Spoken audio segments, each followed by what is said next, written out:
I went to business school. I started learning about like, the eBay flipping and all that fun jazz. Started seeing shipping costs and packing up my own orders and like basically just like, profit and loss arbitrage. But I started pitching local businesses like 7-day free trials, 14-day free trials. I did like door knocking. So like barbershop, restaurants, home service, salons, stuff like that. Stuff where they could pay me $500 a month for social media management. Back then I was charging about $500 a month for ads and social media management. Like I would come there with a camera and film it myself. And then I would take the videos and images back home, export them, edit them, Canva, post, boost post, all that jazz. And then from there, I started like investing myself a lot more. I started going to events, masterminds, like, I started getting in bigger circles. How did you end up like recruiting the people that work for you right now? Right now on Indeed, LinkedIn, Upwork, we'll spend maybe about $500 a day just on ads to get hires, to get applications. The fastest way to acquire A+ talent is by having a brand and actually being good at what you do. If somebody's out there watching this and wants to try and build a personal brand, what's the first step they should be doing right now? First thing is like really figuring out what your voice and brand is. I know that sounds very vague, but let me explain. Like you have to have this like unique counterpart to you. Those that actually have a limited budget, would you recommend is the best way to try and use ads effectively with a smaller budget? I mean, with a smaller budget, it is tough because you have to get out in learning phase. The only way you're getting out of learning phase is if you have 50 conversions in 7 days. So you have to get out of learning phase with $50. You got to basically get like $7 a liter less. The code to winning insights you need today to seize the world tomorrow. Today, we have a guest that I have been looking forward to interview for probably over a year. We finally got him out the house right here in Arizona. Just to give you a brief introduction of our guest today, if you are curious in marketing, in paid ads, in upscaling your brand and also developing and creating a personal brand, this is the episode for you.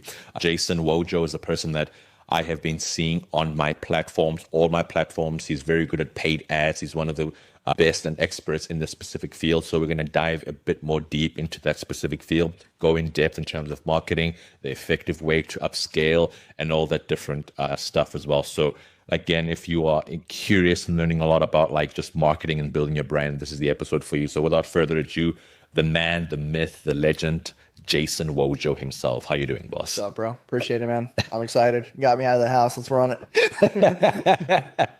Awesome, man. I want to kind of like just dive in deep in about like obviously paid advertising. I've seen your content for probably 3 years consecutively. I see a lot of ads just running through. So you really are an expert. You're one of the best that I've seen in that field. I want to talk about just when did you start in this market? So this was, I was in culinary school. So that's where I first decided to start my journey when I got out of high school. Went to culinary school, dropped out, realized I hated it. I wound up going to business school. I was flipping Pokémon cards online. I still do that now. I'm actually starting to like push it out more as like a side business that we just started with our esports team. But yeah, dude, I went to business school. I started learning about like, the eBay flipping and all that fun jazz. Started seeing shipping costs and packing up my own orders and like basically just like, profit and loss arbitrage. And then from there, I found Ty Lopez's course. Saw he was talking about SMMA, make 10K a month. I was like, oh, shit. All right, cool. Like, I'll do that. And then I got more into it, started pitching local businesses, like 7-day free trials, 14-day free trials. I did like door knocking. So like barbershop, restaurants, home service, salons, stuff like that. Stuff where they could pay me $500 a month for social media management.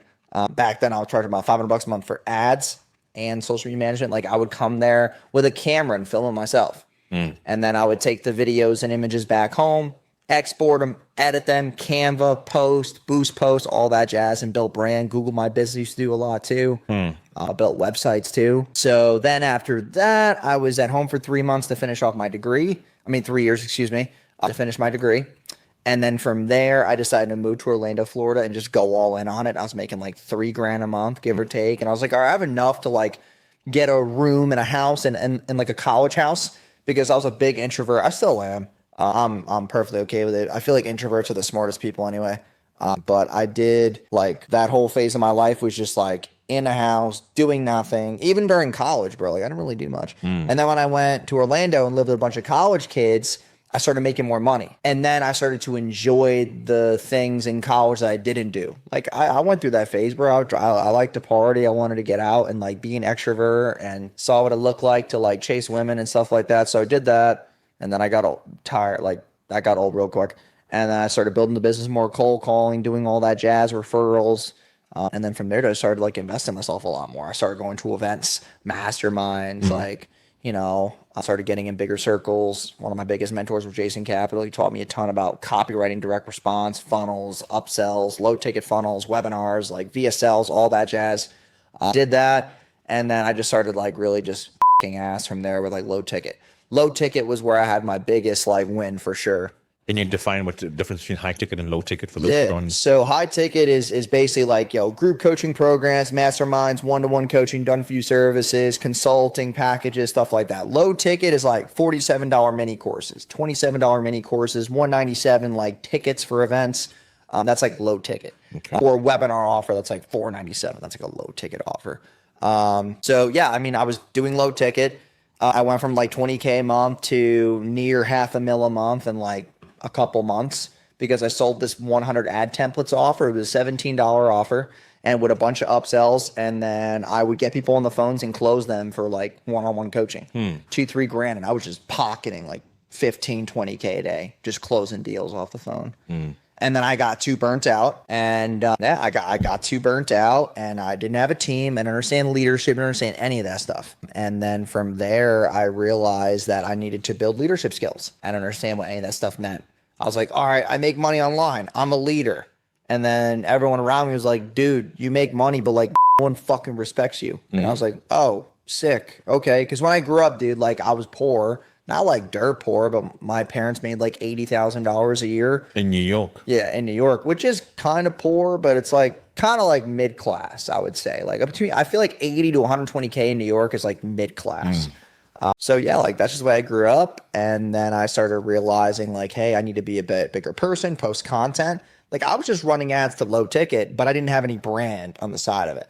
Like most people who notice me now have been following me for like 3-4 years, but I've been in the game for 7. So like no one really knew how I was for the first 3 years. I didn't really do shit. Like I was just making money selling low ticket, selling one-to-one consulting because I proved the concept. It was easier to close people on the phone because they bought the thing that I sold. So it's like, hey, you bought my low ticket. Let me help you build yours.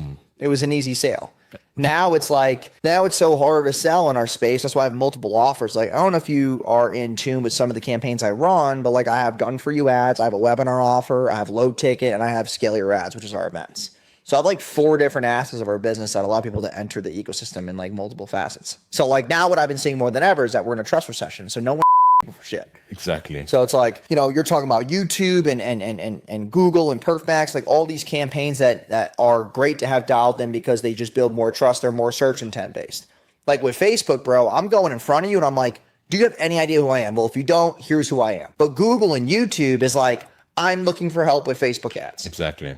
So it's just like, we spend, I don't know, like maybe $14,000 a day on Facebook just for like my sales team and my agency. And what we're seeing right now is like, dude, TikTok's giving us a higher ROI than Facebook. And it's like, bro, it's weird as hell. Like TikTok gets me a 7x return. Facebook's getting me about a 3 to 4. YouTube retargeting and Google retargeting get about a 20 to 30x return. Oh, yeah.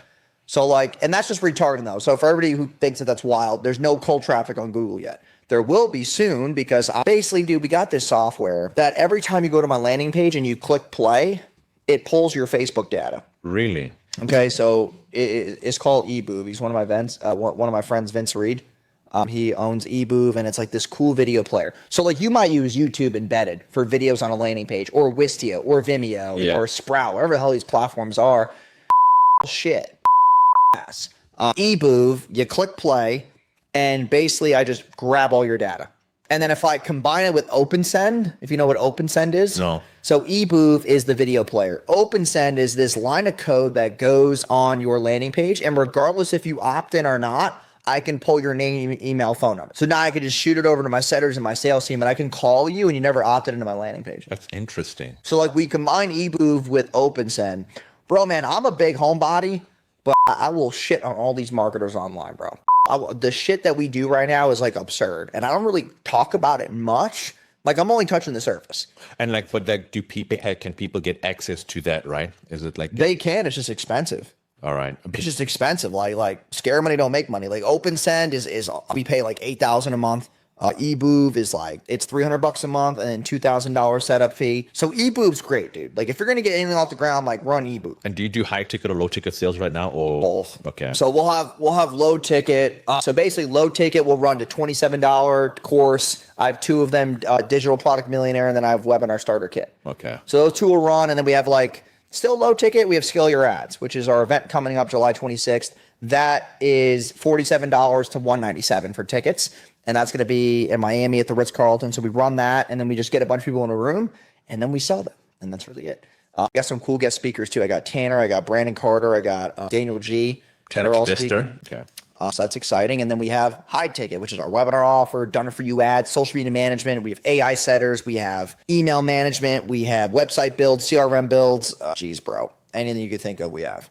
And then the question I had, what is one of the most underestimated thing that entrepreneurs have concerning paid ads? Like, what don't they know? They don't know what they want to know because they don't want to spend the money to find the answer. Nobody wants to spend the money, which is ridiculous, because in everything you do, when you did the masterminds, when I do the masterminds, when I do the connections, like every time you go to those places, even if you don't get the information that you strive to get, you still end up meeting the people that are going to end up like unlocking the door. Bro, the relationships and just the simple fact you have to be a part of the community to get it. Like people expect to put $1 in and get a shit ton of money out. And that's what people always have expected. And like, dude, that's why I am who I am now. And I'm a big homebody. And there's a reason why. Is because I'm just tired of being the person who tells people things and they don't do anything with it. It's exhausting. It's like, yo, here's how you do X, Y, and Z. Here's how, like, dude, I can go into any business right now. And if I just had access to your credit card, I could probably get you to like $250,000 a month within like 6 months. It'd probably just take me like 6 months. The problem is that no one wants to give up the card and no one wants to put down their ego. So now I'm in this place where, like, bro, I go over surface level stuff on free content and podcasts, but I won't tell the real shit. No one, bro. And everybody online will sell it. They'll sell it. They'll be like, coaching, group. Bro, I don't have any coaching offers. I have no group coaching programs, no one-on-one. I don't sell biz op. And people always say, dude, you make all this money. Why don't you sell coaching? Why don't you sell biz op? Because I don't want to create competition. I don't want anyone to know the shit that spent fucking, I have to check my Google Excel sheet, but if I were to look at all the things I've spent coaching on and all the things I've done with mentorships, I probably spent like $800,000 on just like mentorships and coaching. I just don't want anyone to know for $2,000, for $10,000. I went through too much trauma and shit to learn. I'm just going to keep it myself. I'm just going to gatekeep. And if you're a loyal paying client, then you'll get it. But if you just want to follow and you like, people might watch this and be like, dude, that's crazy. Like, that's absurd. Why are you gatekeeping? Because you're not going to do shit with it anyway. I can go on here and get a whiteboard and I can give you everything that I did to get to $1 million a month. No one's going to use it, even if it was fucking free. They're not. But then, like, when you said people, if they pay the right amount of money, do you have like a subscription base where you have like a course where people can actually get access to that? Because I know you say you do it yourself ads. Yeah, so the done for you is our biggest offer. I don't have anything. The only thing that I do have is my one-on-one private. What does it done for you do though? It just does the ads on yeah, we just do your landing pages, your offer, your ads, your creatives, your scripting, your tracking, every single traffic source we run for you. Okay. We give you your videos, we edit them. Like, bro, it's literally done for you 95%. Wow. And how much does that cost, if you don't mind me? It ranges from $3,000 to $5,500 a month. Okay. And then there's my one-on-one private. The one-on-one private is, I have, I don't know, like 18 clients on this shit right now. Mm-hmm. I got 18 clients who I just run their ad campaigns. So like, they just want access to me. They're like, dude, I just want you to run it. I don't want to talk to you at all. Just take it off my hand. These are business owners doing like $500,000 a month, $1 million a month. Like, they just don't want to touch nothing. They don't want to know nothing about it. So I'm like, all right, cool. I put this private package together. And basically what it is it's $15,000 a month. And then you pay me a second $15,000 a month if I make you an extra $500,000 a month or I double your revenue. Okay. So that's how that offer divvies up. And that's where most of my money comes from. Because the agency does over $1 million a month. I'll do like $800,000 a month just on like one-on-one private. And then I have low ticket and all that. And like, we're basically scraping $2 million a month right now. So that's where the revenue like basically is derived. Makes sense. And one, obviously you end up like building a team. Was that when you end up moving here in AZ? How did you end up like recruiting the people that work for you right now? That was just through brand. Okay. Like I went all so like there are certain sources to where we hire. So like right now on Indeed, LinkedIn, Upwork, we'll spend maybe about $500 a day just on ads to get hires, to get applications. The fastest way to acquire A+ talent is by having a brand and actually being good at what you do. Exactly. So like if you're getting your business off the ground and you're looking for good hires, I hate to be the one to tell you this, but unless you have a partner who puts money up, you're not going to find A players see your shit vision and shit foundation and like quit everything they're doing to work for you. What they need to see is this person has a really cool network. This person's running events. This person's trustworthy. This person posts godly how many times a day, and now I trust him. Or I see this guy over my feed. I want to work for him. So many people talk about him. He has a lot of results. Reviews on Google are good. Like there's multiple facets of how you attract A+ talent. But you can't just wave money in people's faces and expect them to come work for you because they're only money hungry. They're not mission or core oriented into their actual core values. There's nothing else there that motivates them. That's facts, man. That's facts. I like that. What would you say is the most effective way of doing ads, like, and that you've seen results come out of it as well? Is it like, which platform is the best? Would you say YouTube? To be honest, man, it's not about the ad. It's about the funnel. Like the actual sales process of what divvies up an offer is what dictates every other result. So like, for example, dude, like our webinar offer does better than every other funnel. Interesting. So all the webinars that we run get better results than a regular book or call funnel. Wow. Like, dude, I'll go on a webinar, for example. Like last week I did this. I went on a webinar and I spent no money on ads. I do spend my ads, but I'll break this down so you have context. So I spend about maybe $1,000 a day running ads to school. Okay, school is this group we have where we get 1,000 people. We spend $1,000 a day. We'll get about maybe like 90 people a day that join, and we just stock this group with people. Okay. We take those 90 people and we run them to a weekly webinar. So they opt in for school, they get a bunch of free courses and content, and then they join the weekly webinar. And that weekly webinar is where I pitch a $6,500 offer. $6,500 offer, that gets pitched to them. If I get 700 people a week, I'll get 100 people to show up on the webinar. I'll easily close like 35, 40K in a webinar off $7,000 in ad spend. So I'll run that for 7K, and all the people who join school are free. And if I get one buyer, that's it. Let's say it stunk shit and I got one, no sales commissions, 20% payroll. I'm close to break even, and those people got my school group for free. That's the way I look at it. It's like a self-liquidating weekly webinar. Okay. Interesting. Last week, I have 116,000 people on my list. Now, 60,000 don't have D&D on and all that shit, and then X amount you can't text. I texted only 3,000 people, got them on a webinar real quick, and still did 25K.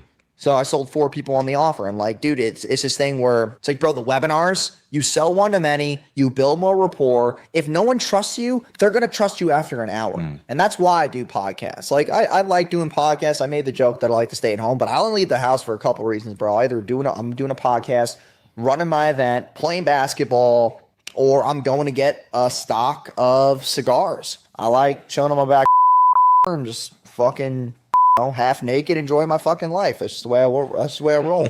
So like, that's what I do now. And then, or I'm speaking at someone else's event. No, I love that, man.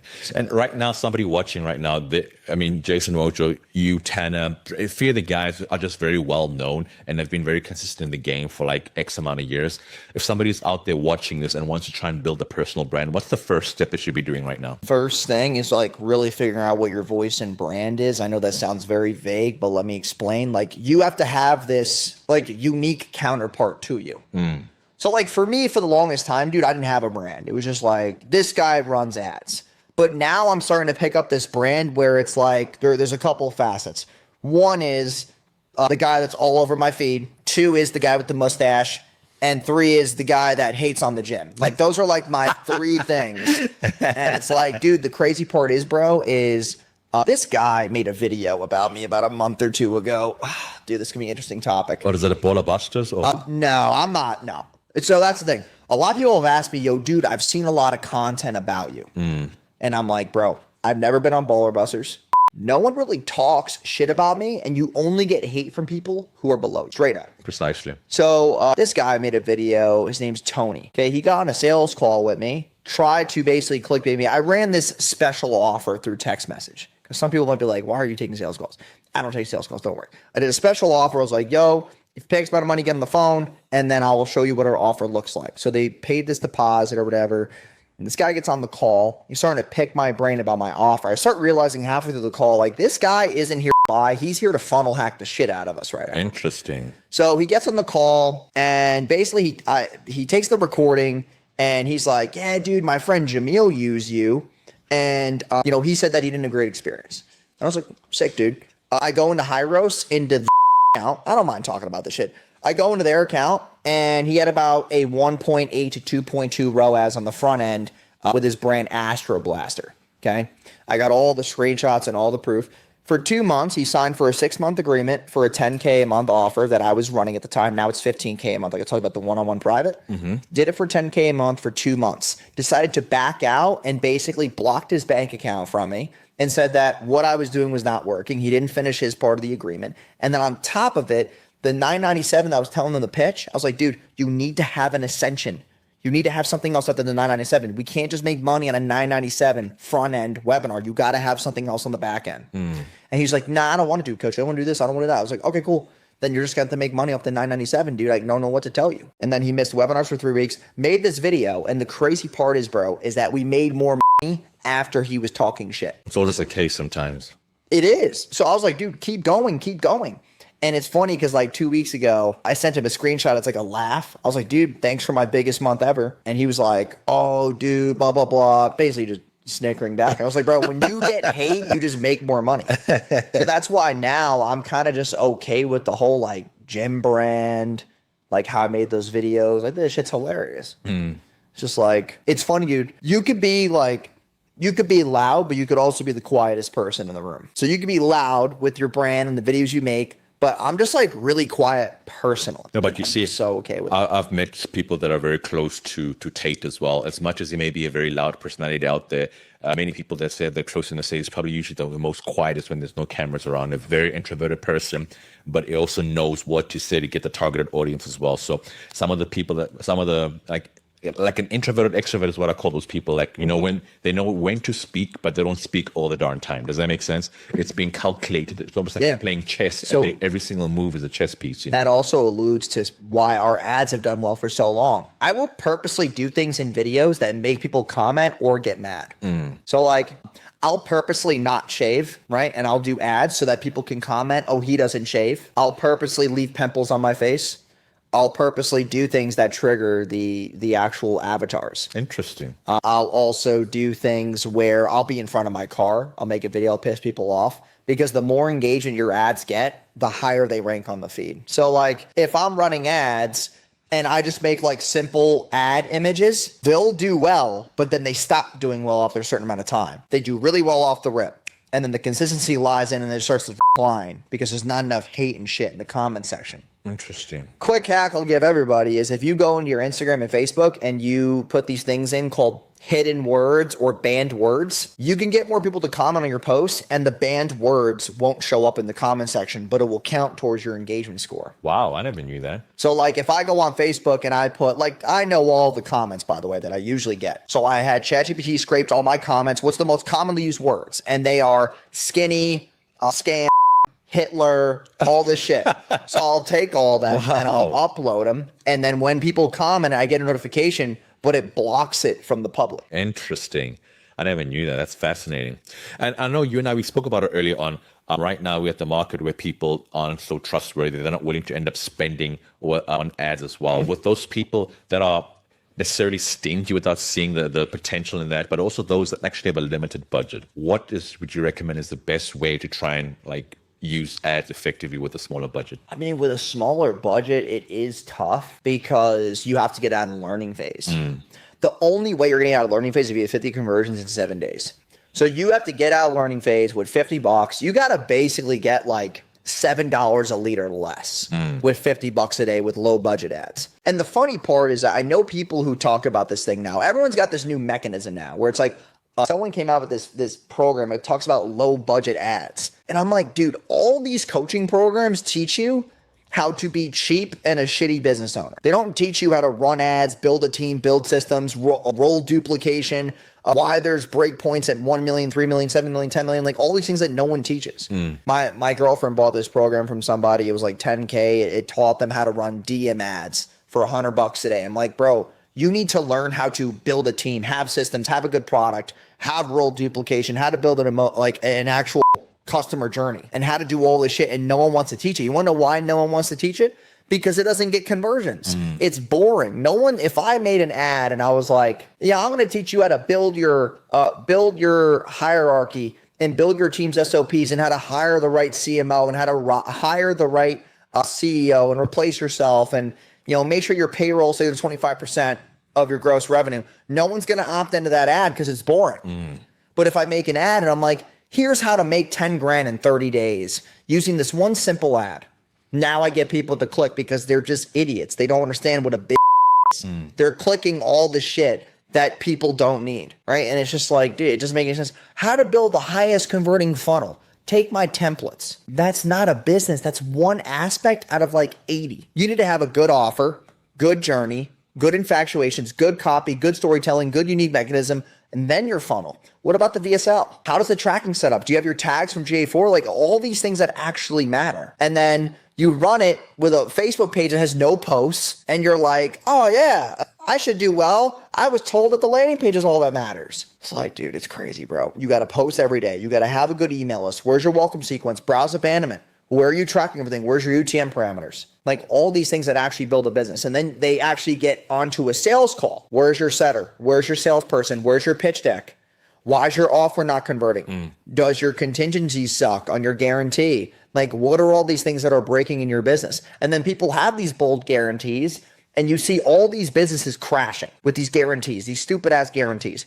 Guarantee you 15 clients in 30 days, blah, blah, blah. And then you hop on the sales call, bro, and they're like, you must have 10,000 followers. You must have this. You must have all these contingencies, or the guarantee is removed.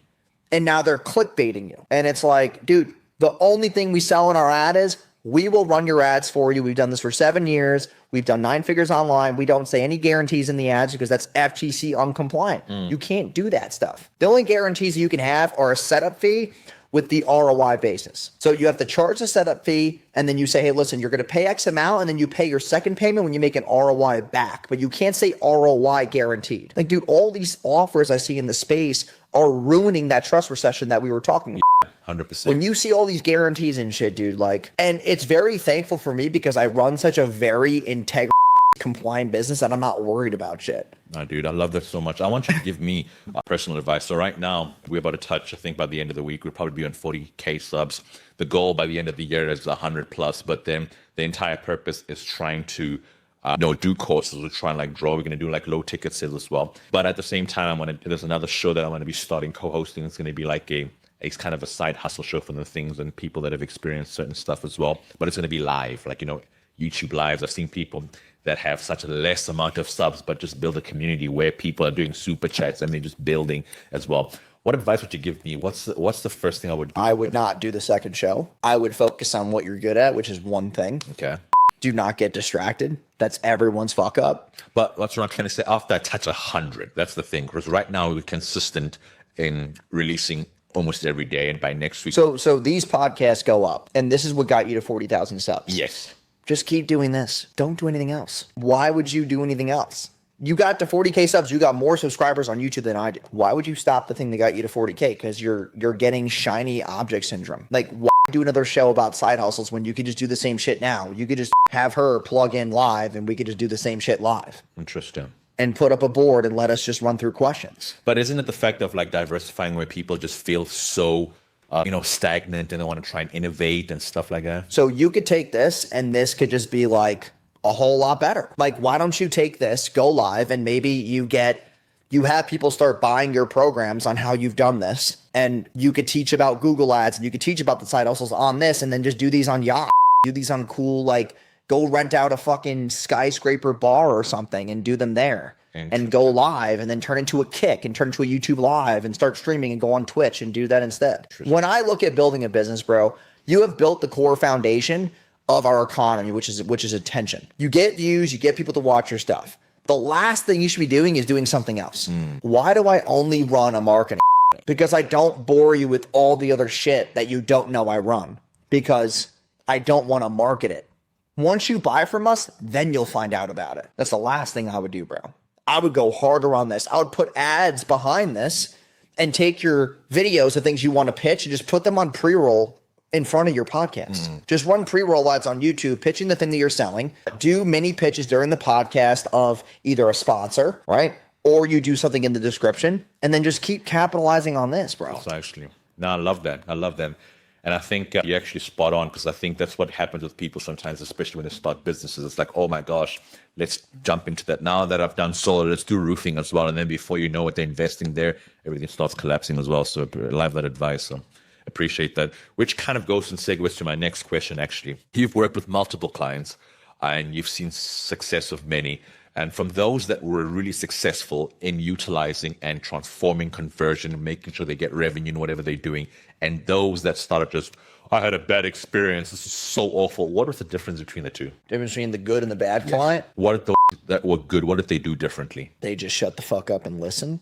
That'd probably be the first thing. That's definitely the first thing. So first thing is when they don't listen, they're a pain in the ass, okay? 2 is unrealistic expectations that they never got from us, right? So what happens is this. First month they're running ads, they're the bad client, and they're like, I'm only getting a 1.5 return. I see all these ads of you online and these testimonials, and they're making more money than I'm doing. What's the catch? They had a different business than you. They were a different person. They had a different offer, different landing page, different ad, different copy, different different sales team, different setter. You just suck right now and you need to get better. Either you're not fulfilling on your offer correctly. Did you build an ascension product? What's your team like? Oh, you got a bunch of people in Pakistan doing shit. Okay, makes sense now why they're not enjoying the client experience. You're trying to be cheap with VAs, or your product sucks and you tell all these people that it's great. Like, there's so many things where you reveal the hood on somebody. Like, bro, there's just so many things. We had a guy this morning, example, dude. This is why, man, I fucking stay inside more than ever. These people online that try to take stuff and then they run with it and they think that they can get away. We had a guy this morning, bro. He used to fight for our country. I'm like, oh, dude, this guy's got to be nice. He's got to be a nice person. He fought for our country, really down-to-earth person. Yeah, no, that was complete and utter bullshit, okay? He basically comes on our ecosystem, takes our ads for a month, and then kicked us out of all the accounts. And he said, oh, I'm going in a different change. I'm going in a different direction. And I was like, dude, you took all our stuff and ran. And I thought that you were nice because you fought for our country. Like, dude, I do not take anything for face value anymore. Words and actions don't matter. When you swipe your credit card, that's the only vote that actually is going to make any sense anymore. So now I've detached myself from outcomes and just stuff like that. It's just like ridiculous. That's fascinating. I guess you get to see people's true colors as soon as they get something out of you as well. One of the biggest, so I read Matthew McConaughey's recent book, and one of the things he talks about is he's like, dude, everyone will show you their true colors, just give them time. And the crazy part is that most people don't give them time because they're impatient. So they just assume that everything's great. You got to give people time and they'll show you what their true colors are. That's so sad. But now we've seen the utilization and the transformation of AI and also like, I mean, you see automation. Where do you think that's going to be happening in terms of disrupting the paid ads industry? I mean, dude, the AI thing, I use it for efficiency, but I wouldn't use it to replace my marketing and copy and offer knowledge. It's very hard to see AI replace like really good marketing. Like, you can't make a Hollywood-like ad with an AI. It just doesn't add up. Like, we've tried it. We're not naive to it, and it just doesn't perform better. It doesn't do the same storytelling. It's good for ideation. It's good for writing like email and SMS follow-ups and like helping with other aspects of the offer. But what it's not good at is building out a campaign from start to finish. It's just not. It's not the same thing. And people are using this AI thing with the lip moving and the lip sync.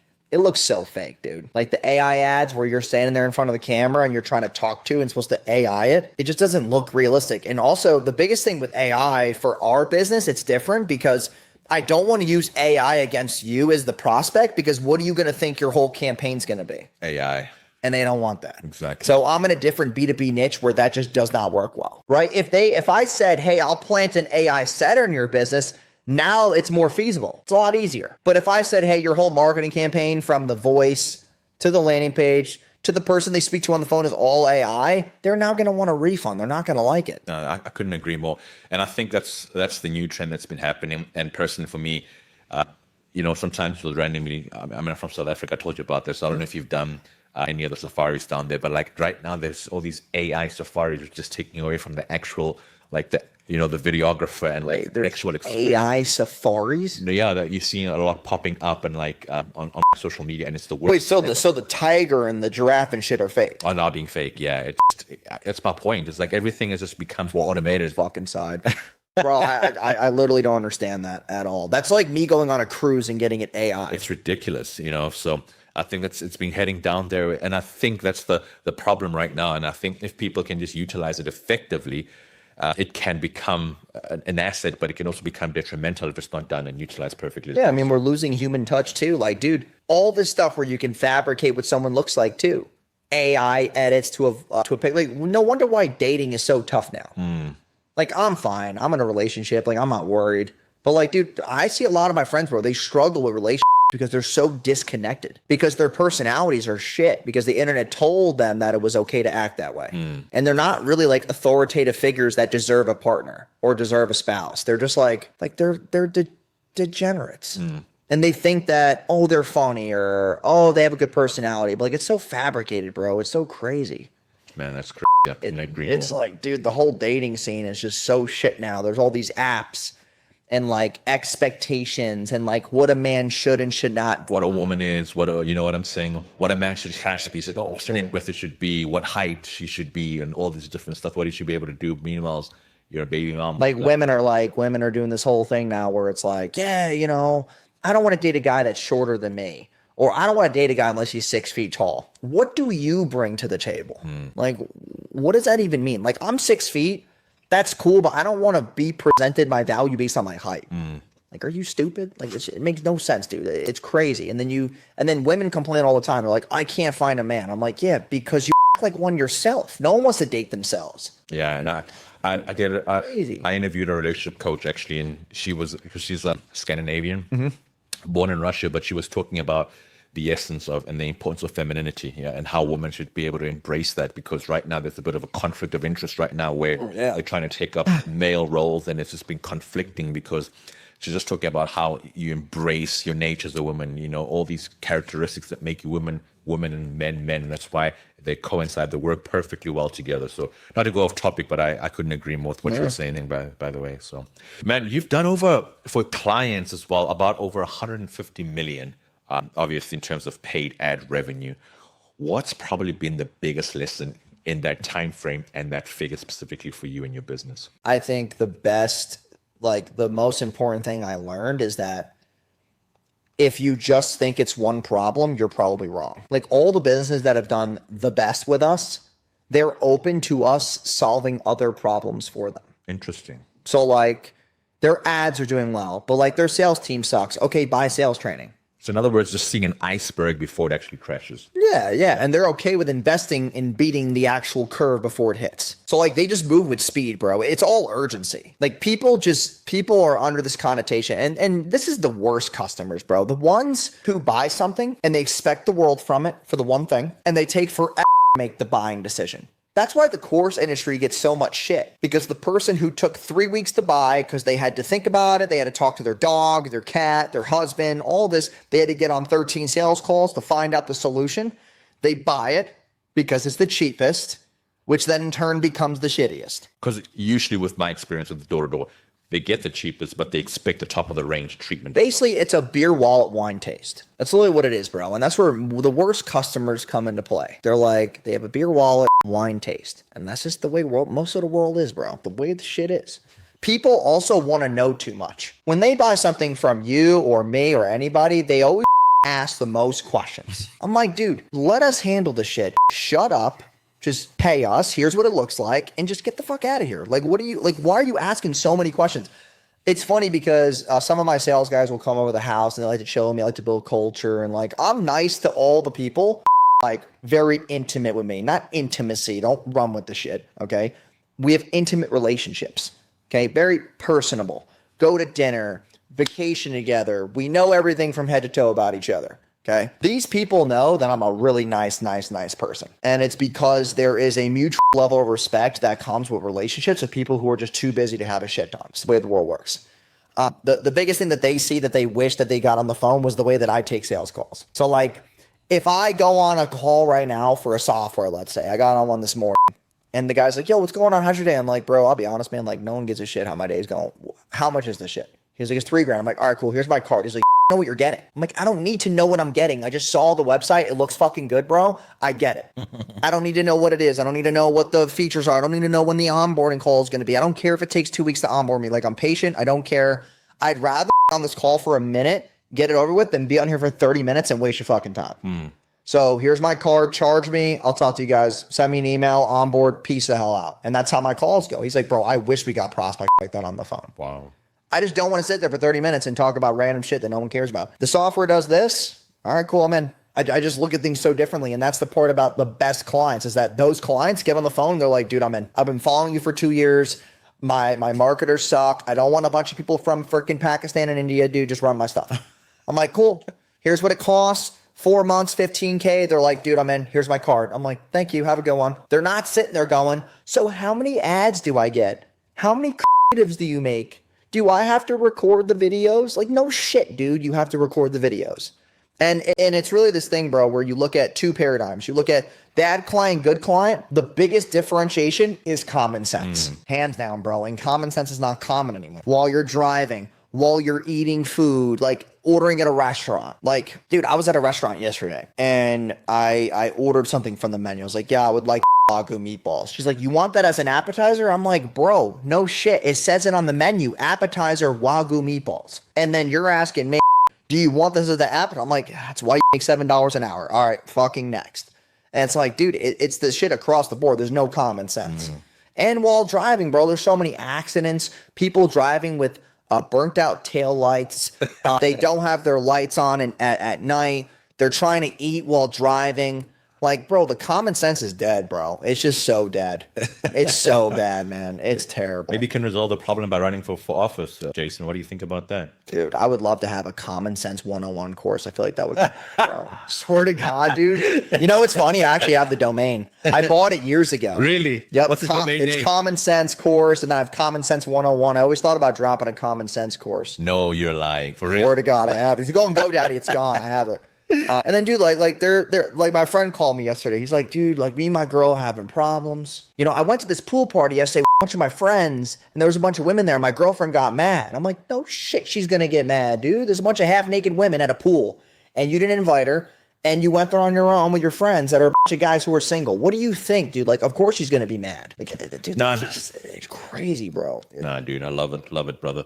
I had a quick question now onto the entrepreneurial space. What's probably been the biggest lesson for you as an entrepreneur over time as well? Biggest lesson: penny saved is not a penny earned. That's powerful. There's money behind that. And I think, you know, everything that's been mentioned, if I were to just summarize it, going out there and just investing. Because at the end of the day, whether you're doing a brand, whether you're doing a course, everything is about investing into yourself as well. Yeah. Because you're paying for somebody that's had the experience by helping you get the shortcut to try and avoid what they are currently, that they face as well. And I think that's what I want people to understand, especially with the results I've seen in terms of paid ads. I was also very skeptical about it. I'm like, why should that pay? I can organically grow. It does. It can happen. But you're not at the space where your traffic can end up like running through like Mr. Beast and like all these people that actually have a brand where the one post is disrupts the market. Like, not everyone's going to be Hermosi. Exactly. So it's like, you know, dude, Hermosi's content's great. It's important. It's valuable. He does a very good job of production and all that jazz, but not everyone's going to just like post 8 pieces of content a day and be the next Alex Hermosi. So you have to have that paid ad supplement. And that's why I'm going to kind of agree with you, because people go to these seminars are like, post every day, but I'm like, buddy, you've been stuck on 100 followers for the last 2-3 years. Yeah. Do something. Yeah. Boost it. Do something instead of. And the problem is that if they don't see a win there, they're not going to see a win somewhere else. Exactly. Because now they're in the fear-based mode, like fear-based thinking instead of results-based thinking. So it's like, I've been posting for 3 years. I haven't gotten results. What makes me think that this thing for 15K is going to get me results? And that's where they start losing faith in the actual thing that they're being pitched, because they got an ego around the fact that they think that they know their business the best, but their business sucks. So they don't know anything. It's like this weird, like cyclical cycle, dude. It's obscure, but It's the way people operate. Now, before we even like conclude, is there any like hacks that are very simple, common sense, and very basic that a common person might not be able to pick up in terms of like ads? So in other words, let me rephrase it properly. What advice or how do you help clients emotionally connect with their audience when ads can feel so transactional? So like, I mean, that's just a mix of offer and storytelling. okay. So there's your offer, which is like, what do you do in one sentence? Like, what's your results-driven promise? And then there's storytelling. How do we link the offer to a story that then emotionally infatuates them to a CTA that makes it okay to click and be a part of that journey? That's the only thing that's different that we do is we just do really good storytelling. You have to have a story. Like when I go to my events and I tell my story about, how I had growth hormone deficiency and how I didn't make any money and how no one fucking cared about what I had to say. And then I started, investing in myself when I even had less money and I still made it work. And I started spending money on ads when I was making $3,000 a month and all this shit. And I got all the screenshots, everything to back it up. Everyone's like, damn, I'm not doing enough. So like the storytelling is what really helps out a ton. And it's got to be a relatable story to where they are and who's in the room. And that's where reading the room makes a huge difference. Like some people make ads and then they start complaining about lead quality. They're like, oh, the leads aren't that great. Because I'm like, dude, you need to say in the ad, if you're a coach doing $10,000 a month, here's what I can do for you. Instead of just saying, here's what I can do for you. Like you need to be specific with who the hell you're targeting, and then the story will then back it up. And then when they get on the sales call and the whole pitch is a story backed by the mechanism that you develop, now they're bought in. It's easier to sell with a unique mechanism and a story that actually backs up what your claim is and your results-driven promise than anything else. But most people's offers are very like baity. It's very like clickbait, guarantee, get a ton of money really quick. Like it's just weird. So like that's why people have lost trust in what the story is and the mechanism and why the offer even makes sense. Wow. That's the hardest part for people to digest. That's powerful. I can't believe it's almost like been an hour right now, but just get Jason Wojo to open up, baby. You have a whole podcast episode right there now. I appreciate that. But before we conclude, I'll ask all my entrepreneurs, and the amount of entrepreneurs that I've met, and I just love the fact that before we conclude, when I've met like you, Tanner, Dre, all these guys that are doing super well, that are super young, one of the things that all have in common is that you've spent so much money in investing in yourself in terms of mentorship. So I want to just add that as well, because where you guys are at right now, yes, it's great, but there's people that help you get there and you paid them to get there. You know what I'm saying? So as we conclude, I always tell people, insights you need today to seize the world tomorrow. My podcast is called The Code to Winning. Everyone's got a different answer for this, but for Jason Wojo, what does the term winning mean for you? Dude, man, it's probably one of my favorite quotes.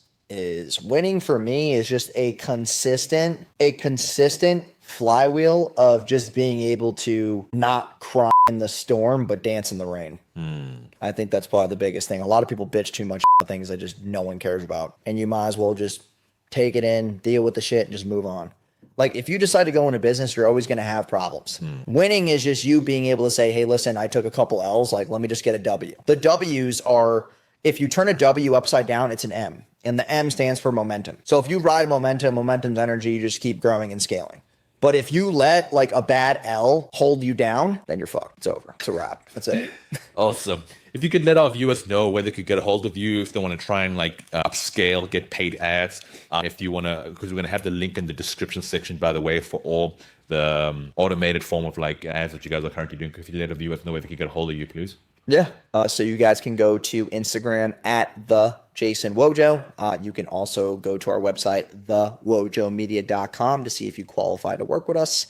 And we also have our Scale Your Ads events. You can just go to Google, search Scale Your Ads. You'll find all our upcoming events, which are one-day paid ads intensives, and they're very affordable. And we hope to see you guys at one of the events. Awesome stuff. The code to winning, insights you need today to seize the world tomorrow. The